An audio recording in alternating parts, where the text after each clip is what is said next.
Welcome to Right on Track, a songwriting podcast. Thanks to Tone for tuning in. I'm Demi Michelle Schwartz, and I'm thrilled you're joining me on my songwriting journey. So kick back and relax, don't fall flat, and remember, stay right on track.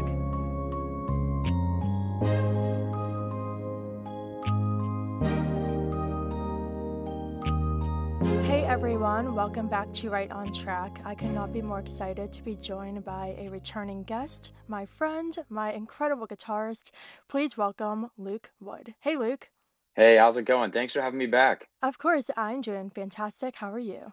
I'm doing great. I'm really excited because I just went to Vince Gill and Amy Grant's house to get some guitars signed for them. My internship that I work for in town does a lot with veterans and music and art. And Vince and Amy are so involved in giving back to veterans and people who have served. So we went over there and talked for a little bit and got some guitars signed. It was really awesome. That is so cool. I think that's just one of the many cool things that you've gotten the opportunity to do since being in Nashville. So why don't you share a little bit about what the past year and a half has been like for you in Nashville? Yeah, man, it's been awesome. I love being here. Every day is a blessing. I feel like I get a new opportunity every day. I mean, I just put out a single yesterday. Got to work with some great people recording that. It's called "Dreaming About You." You can find it on Spotify if you type in my name, Luke B. Wood. Anyway, and then I do a lot of other stuff, just playing shows and helping other people out on their records or going to accompany someone. Um, Man, another thing I like to do is I play in church every week with a great worship team, and that's been super fun too. So I feel like you just never know what you're going to get involved in. I mean, you meet someone at the supermarket, or someone meets you in class and you play. It's just all kinds of stuff, and I that's kind of the similar vibe maybe you got when you came down here. Just how much stuff's going on. Yeah, there's so much going on everywhere all the time. And I think the coolest thing that we'll talk about more once we get into the quote is even though I don't live there and I've only been there twice, it's it feels like another home just because people are so welcoming, so kind. Everybody's there for the music. They love the music. And it seems like everybody just really enjoys meeting other people. I went to Third and Lindsley with one of my songwriter friends that I got to meet in person when I was there last, and we were just at a table with these other people, and it was really funny because I got there before Paige did, and I was talking to the other people at the table, and it was like we knew each other, we got this conversation going, and it was funny because when Paige sat down, she was like, "Do you guys know each other?" Just because of the way we were talking, it's just a huge family vibe, and so I definitely feel that there. Yeah, absolutely. And I love to hear that you went to Third and Lindsley. That's an awesome venue. The Time Jumpers, which is a really popular Nashville Western swing band, play there a lot. I got to play there a couple weeks ago, so that is holy ground for people in Nashville. For sure. So, why don't we dive deeper into our chat about Nashville? Can you read a great quote? Absolutely. This is a quote from Cheryl Crow. LA to me feels like the music industry, and Nashville to me feels like the music community. So, just talk a little more about that and what this quote means to you. Yeah, absolutely. First, I love Cheryl Crow's music. She's awesome. But I think that is the thing about Nashville is that I refer to it as like a song town, and places like maybe LA or New York, it's maybe people are more focused on like the flashier aspects of show business or entertainment, or you could compare it to a live show where LA is maybe more focused on like the pyrotechnics or the dancers, and Nashville is more about the songs. Yeah, everyone here is just here to do great things in music, and really specifically music. And there's really not that many distractions. People just want to come around and lift up great songs. And while there are other places in the United States to do that, your LA is to me as someone who's never even been there, but to me looks like sort of a superficial thing. Same with maybe New York, but here everyone's so real and just wants to make great music. Yeah, for sure. Absolutely. I've been to LA a handful of times, and I definitely got that vibe where it's a little more picture perfect, super glamorous, flashy. Everyone appears really put together, lots of like designer stuff everywhere. It's like all for like the look and like fitting into a certain group of people. Whereas like in Nashville, like everyone's just walking around in cowboy boots, like looking real casual, like saying hi to you on the street.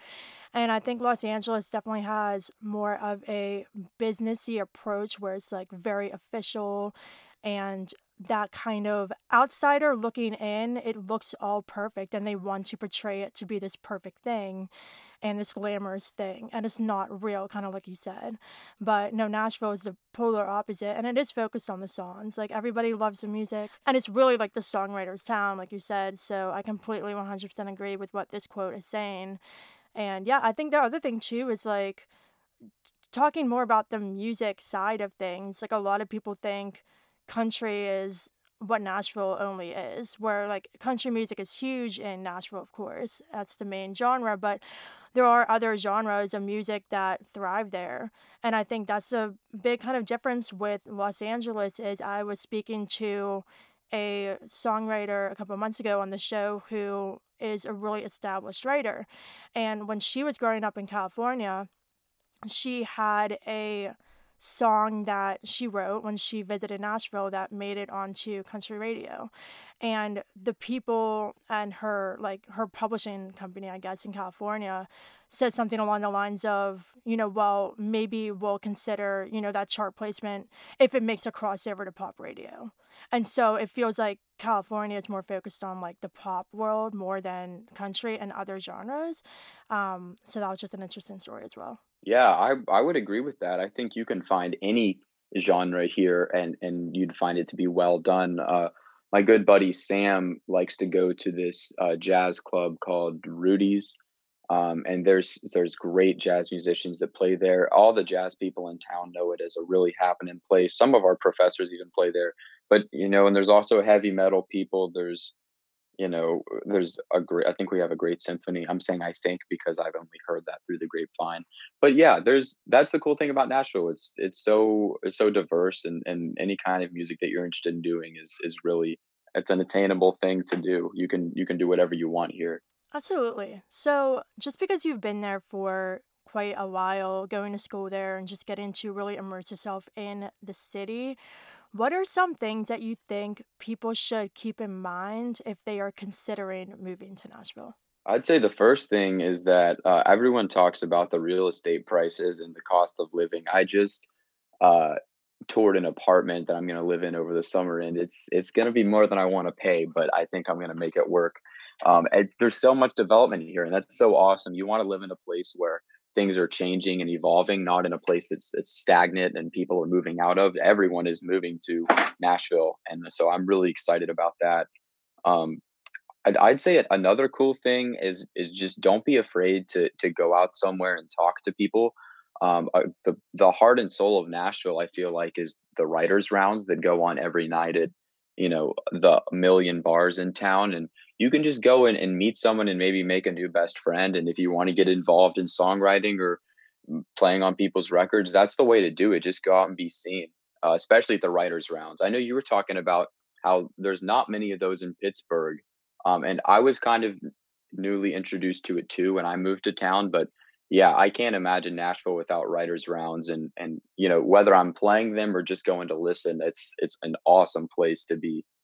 Yeah, I definitely want to do one at some point, and I have not seen anything like that in Pittsburgh. There's not really like much for the songwriters here, which is sad. Like, there's a lot of places where people will perform, obviously. And as you know, like, I'm more about the writing than the performing. I'd rather write a song than perform somewhere. And I feel like it's different when you have the writers' rounds because it's less of like you alone on a stage. It's more of like you and a group of songwriters just playing your songs and sharing that. And so I'm definitely going to dig deeper. And if there isn't one, I wonder if there's a way for me to like start one. I think that'd be fun. Yeah, and I know how much you value the community that music brings. That's what it's really about. It's less of a performance and it's more of just a casual hang. I don't really like to talk about, I'm not someone who tells a 10-minute story about my songs because to be honest, they're really not that deep. But generally people will go on stage and tell stories before their songs, and they have a lot to say, and there's lots of interesting things that you can hear. Belmont had a great one. Just the other day that I went to, and one of the writers was someone that had written a Bonnie Raitt song, "If I Can't Make You Love Me," and that's not the name of the song. If I can't make it's something anyway, but it's a really popular song, and he was just talking about, the story behind it, and how he wasn't a successful musician and then happened to have written a couple hits, and just stuff like that that really inspires you to just go on and be a better version of yourself. Yeah, for sure, absolutely. So, what do you think was the hardest lesson that you didn't expect to learn when you started to live in Nashville? A couple of my buddies and I were trying to get on. We'd played Broadway a few times, but we wanted to really solidify a residency there, and we were trying to get on there, and it was just real difficult when we were running into roadblocks, and I think part of that was me maybe relying on other people to be in charge instead of just kind of like, I was just kind of sitting back as a guitar player, not really doing much of the decision making. But instead, like now, I think it's really important for me to be maybe a little more in control and sort of making decisions. I think everyone has to be like in control of what they want to happen. And if you sit back and let sort of like other people or have other people lead, it can be kind of disappointing when the results aren't what you had expected. So I'd say just not being afraid to take charge of a situation, and it's such a great learning experience when you have a failure. Obviously, we didn't get my friends and I didn't get back on Broadway, and that's fine because it's opened up many more doors to things that I even enjoy more, places enjoy playing more, and I've grown a community at a bar I play at a little bit south of town. So I'd say just don't be afraid to go after it and take charge of your life, and there's no one better than making decisions than you. Perfect. Yes, absolutely. Yeah, I think that's really important. I mean, you know me, I'm all about what I want is what goes. This is my journey, my music. Ugh. I think there are some people who maybe it's like they're not as secure in their music or with what they want, and maybe if they know somebody who knows more people and has connections, it's more like, oh, I'm just gonna rely on them and let them do it. But honestly, like at the end of the day, you have to take charge of your own journey and like what you want because you're the only one who's gonna get there for yourself. And so I think that's a really, really great piece of advice. Right, yeah, and two, like, a great leader is also a great follower, so knowing when to step back and listen to others is also crucial. Mm-hmm. But I think too much sitting in the back seat can really cause a lot of damage and waste time. So, Yeah. yeah, there's a fine balance between being in charge and then taking what other people have to say, and I think that's what makes great leaders. Mm-hmm. Yeah, for sure. And I think too, it's like knowing like what to follow and what not to. Like I think Right. the music industry is a place where there's a lot of information. It's like oversaturated with, oh, this is the path. This is what you have to do. And I think like it's really important to listen to those things, but ultimately make your decision of like what is best for you. Just because somebody skyrocketed to fame or whatever doing one thing, that doesn't necessarily mean it works for you. And so there's like a balance of listening and then deciding for yourself what is best for your own personal situation. So, now let's chat about some of our favorite touristy things to do in Nashville for anybody listening who hasn't been and just to give them a list of awesome things to do. So, why don't you start? Yeah, man, I'll tell you what, I really like, going down to the Parthenon. It's a big park. One of our mutual friends, when Brett McCutcheon came into town, that's one of the things we did and walked around there. A lot of the girls like to get pictures there. I think, Demi, didn't you get a picture at the Yeah. Parthenon? Yeah, Yeah, I'm I calling you out a really little wanted to bit. go. When I was there last year, it was like closed for some reason, like the day I was gonna go. I don't know what was going on, but I like really love Greek mythology, and so my thing was like, I want to see Athena's statue. It was really fun. Yeah, it's a beautiful park. I'm still trying to record a music video out there. I haven't done it yet. Something my family did when we came to town for the first time was the Johnny Cash Museum. Johnny Cash is, I feel like, often in town. I mean, everybody likes Johnny Cash, but people sort of only know one or two of his songs. Really, there's a great history and there's a great catalog that Johnny Cash has, and people that go to that museum can kind of get a little bit more of an in-depth understanding of his life and his career. I love doing that. I should go again. I even would say that it's better than the Country Music Hall of Fame, which I had done just a couple months ago. And let me see if I'm a big food guy. So if I could choose, uh, I'll say a third thing. Not every town in the United States has a Shake Shack. I think that that's one of the best burgers in town. And I know in Pittsburgh there isn't one. I think there's three here. There's one south of town. There's one on Broadway, and there's one in Green Hills. And so I love Shake Shack. Unfortunately, it's on the way home from my church, so I ended up spending a little too much money at that restaurant. But yeah, if I could say my three are the Parthenon, especially if you're with a girl because she's gonna love getting her picture taken, and then that's a that's a trendy thing to do. And two, Johnny Cash, and number three is Shake Shack. Awesome. Yeah, I haven't been to the Johnny Cash Museum, but I have gone to the Country Music Hall of Fame, which is awesome. Also, I did the Studio B tour, which was also super cool. I love that. And Yeah, I got a picture sitting at the Steinway, which was like a super cool moment because piano is my main instrument, so that was really awesome. And of course, I did the tours of the Grand Ole Opry House and the Ryman, which was really cool. I think like the history is just so cool. Like that's something that I knew and heard of before I visited Nashville. Like it has so much history, but I think when you go to those museums and do the tours and hear about how much history Nashville truly has, I think it really shows the roots and like really brings out why so many people love it there and the community aspect because of all the history in the city. yeah. I should have mentioned the Ryman. That's the best place in town. I think I've been fortunate enough. I saw Vince Gill and Amy Grant's Christmas special with my mom. I saw the Oh, Beach Boys there. I saw another Vince Gill concert with my buddy Brooke.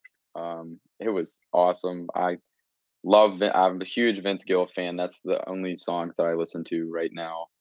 Yeah, I'm just a little obsessed. I'll admit, a little obsessed. But he's just so good, sings so well. He writes the best songs. So I love anytime I can see Vince in town. But yeah, the Ryman's so great. There's so much history. Anyone from Hank to Elvis has played there. So great place to go. awesome. Totally. So before we chat about our new music, let's just list our top three favorite Nashville memories. Go. Okay, man, my number one memory. I played at Nissan Stadium over the summer with my buddies Sam and Andrew. That was super cool. Just because like getting to name drop Nissan Stadium, that's pretty awesome. We played an hour set, got paid pretty well, and got some cute pictures. It was awesome. Number two, I guess number I just met Vince Gill, so I guess I'll have to, I still got I can't even believe that just happened like an hour ago. But yeah, so I guess could say that. And number three, wow, I got to see the Rolling Stones at Nissan Stadium. That was pretty awesome. My roommate was really kind. His dad had like box seats, so he invited a couple of us out, and that was an awesome show. I'm a big fan of the Rolling Stones, also. So many great memories. So I have only been to Nashville twice, so my pool of memories is much smaller. But I would have to say one, definitely the Jersey Music Awards that we went to. Yeah, Super fun. At super the fun. Opry. Super fun night. That would be one. Two would probably be attending the CMA Awards last year at Bridgestone Arena. That was really fun. And paired with that was going to Andrea Stelby's songwriting retreat last year. I still cannot believe that when I picked the week of the retreat that it was the same week as the awards. I did not plan that. So that turned out really amazing. So Josie Awards, CMA Awards, and then the retreat. That's awesome. So you've only been here twice, but you've had some awesome experiences. That's awesome. I can't wait to go back again. I hopefully will go next year, but we will see.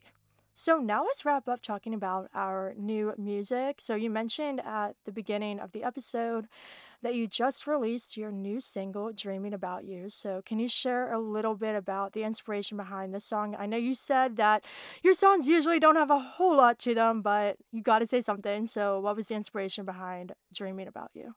Yeah, I mean, it's a song that I'd had the chords for a while, and I was writing a lot, but nothing was really kind of I do this bad thing where if I'm not excited about a song, I don't really finish it.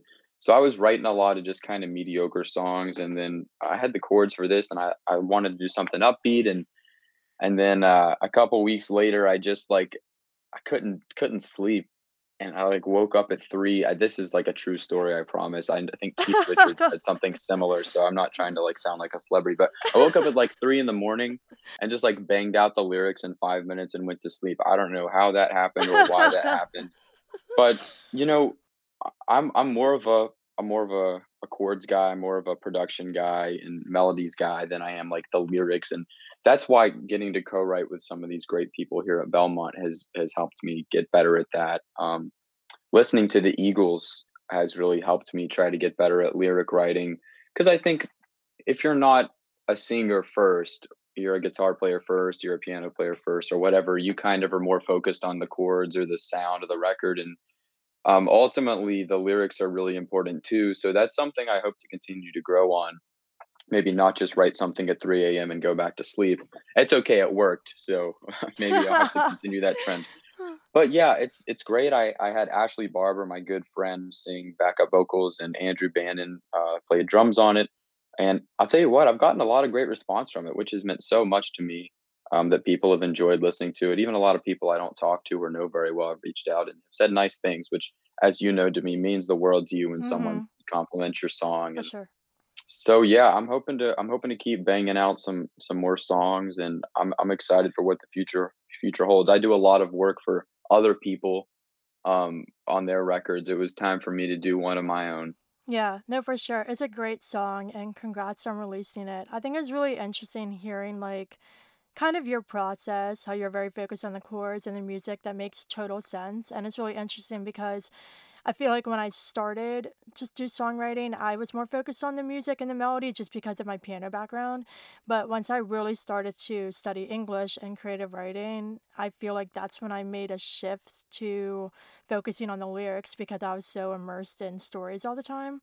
And so now I feel like I have an interesting balance, but definitely if you have a instrumental upbringing with your music and not really a singer, to it makes total sense to start with the music.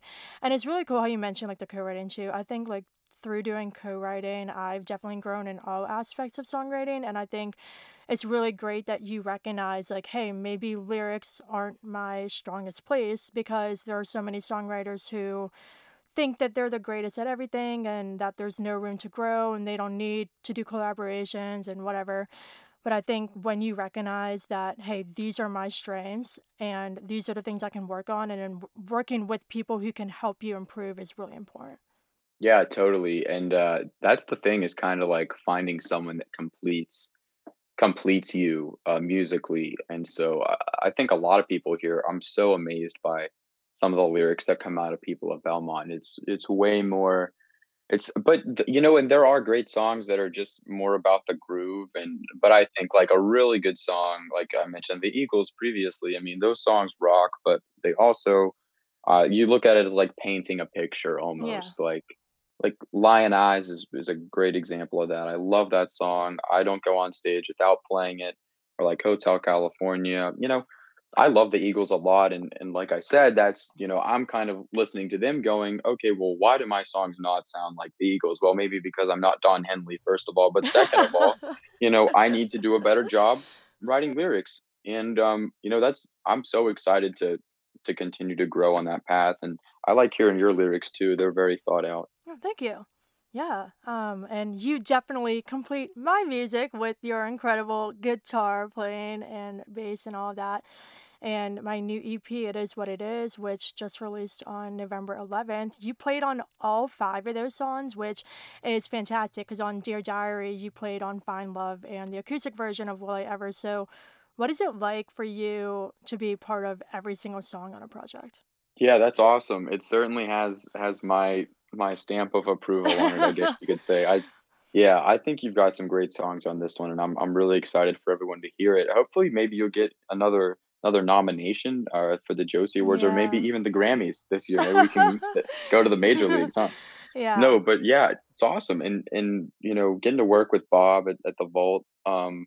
that's a great place to do it. As I know how much you love them, but there's no better place on earth than to be making records than at the vault. So I'm really excited for everyone to hear it. It's a great collection of songs. Thank you. And I cannot wait to create more music with you at the Vault soon. We are going to be getting back into the studio to work on music for next year because I never stop. I'm always writing and That's I'm right. always working on new stuff. But no, it was lovely having you on again for another conversation. Before we go, what are some final thoughts you would like to share about being in Nashville?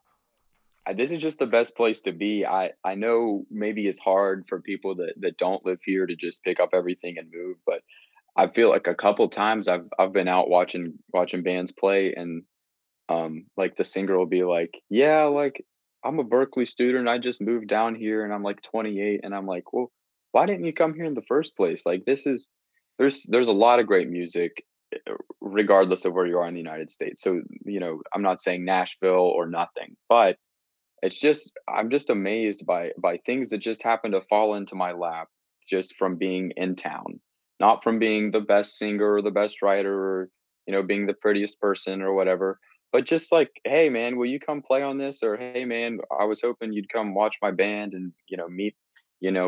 It's just so many great things, and I think hopefully you've gotten a sense of that from being in town too when you come in. I just wish people would flock here so that we have an even bigger community of musicians. There's always room for one more here, I think. I think that's a great point to end on because I think a hesitation that a lot of songwriters have and musicians, me included, is like there's so many people where it's like, okay, I'm just one more person. Is there even room for me? Is there even like space for my sound? And that's really interesting because I did a presentation for the commercial music students at Seton Hill University yesterday actually, and it was incredible getting to talk to them just because like I've only been graduated from the music program for 3 years, so it's crazy being invited back and like so soon to talk to them. And one of the girls asked me, she wasn't specifically talking about Nashville but just in the music industry in general, she was like, well, I don't feel like there's a space for me. How do you get through that mindset and believe that there's space for you in the industry because there's so many people? And I think that's something that so many people deal with. And I did when I started out just with songwriting. And I think for sure, like when I'm there, it can seem so oversaturated with people. But at the end of the day, like people are so welcoming and like they genuinely care about everybody no matter where they're at, if they're just starting out, if they're more established. And I think it's really important to keep in mind that it is a community like we were talking about at the beginning, and like you said, there is that vibe that there's a space for everyone. Yeah, I think where there's a will, there's a way. If you want to have a career in music, and you can have a career in music, that doesn't mean you're going to be George Strait necessarily, but there's so many different sects of the music industry that you can be involved in, anything from touring to studio production and music publishing, which is really the apple of my eye right now is music publishing, after taking such a great course at Belmont that I'm in right now. But yeah, and this too. I mean, Pittsburgh's got a great music scene with Con Alma, and I know Brett and Bob McCutcheon are super involved and at the forefront of building the Pittsburgh music scene. But it's the same thing with Pittsburgh. I mean, there's a lot of talent there, and it can be sometimes seem hard to break through. But like you just keep putting out great songs after great songs, and I think you've gotten a really cool following. Thank you so much. Well, congratulations again on the release of your new single. I hope you have even more incredible memories in Nashville. Before you go, can you share with the listeners where they can connect with you online and listen to your music? Yeah, absolutely. My Instagram is Luke Wood Official. And if you're looking for me on Spotify, you can type in Luke B Wood. A pretty when your name is two syllables, sometimes you have to add in an initial. Someone else has had it before you. But yeah, Luke Wood Official on Instagram or Facebook is just Luke Wood, and I'd love to see you on my page. And check out his YouTube channel. That's right. That's right. Yeah, my YouTube channel is Luke Wood. Also, yeah, I've got 414 subscribers. That's crazy. I feel like I had four just yesterday. But yeah, well, thanks so much for having me on to me. I know we don't get to talk as much. We're both super busy, but I'm always so happy to do these fun little podcasts. Awesome. Well, thank you so much for joining me. It was lovely having you back. Listeners, thank you for listening to this incredible conversation with Luke Wood. And of course, until next time, Stay stay right right on on track. track.